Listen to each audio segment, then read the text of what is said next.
Hi everyone, Sue Sagaris here. This week's conversation is about the notion of empathy. How do we know when we are genuinely practicing empathy?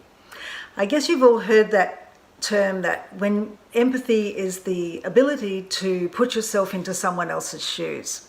So I was having a conversation with a salesperson recently whose manager had engaged me to help this person understand some of the issues that they were having in their relating to clients, particularly in situations where objections were being raised during the sales process.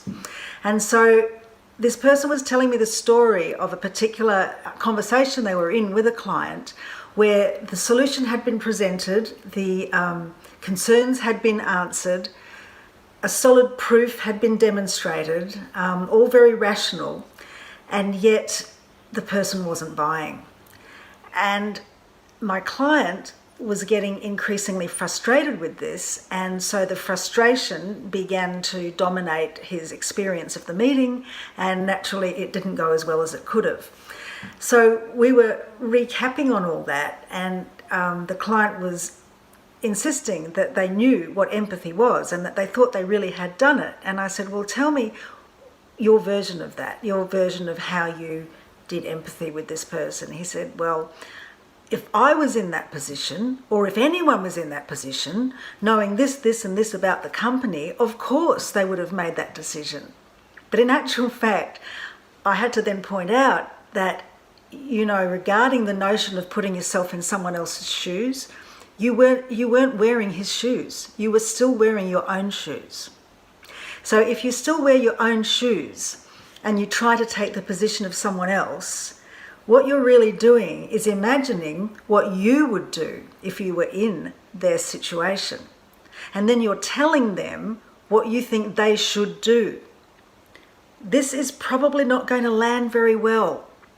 They're probably going to think that you just don't hear them, you're just not understanding their situation.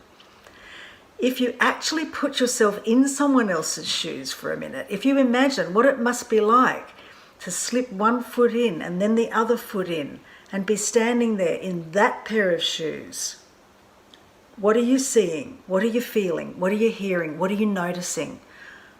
What does the wearer, the owner of those shoes actually feel like, and what is their experience of being in the world? Then you're in a position where you can come closer to an empathic perspective.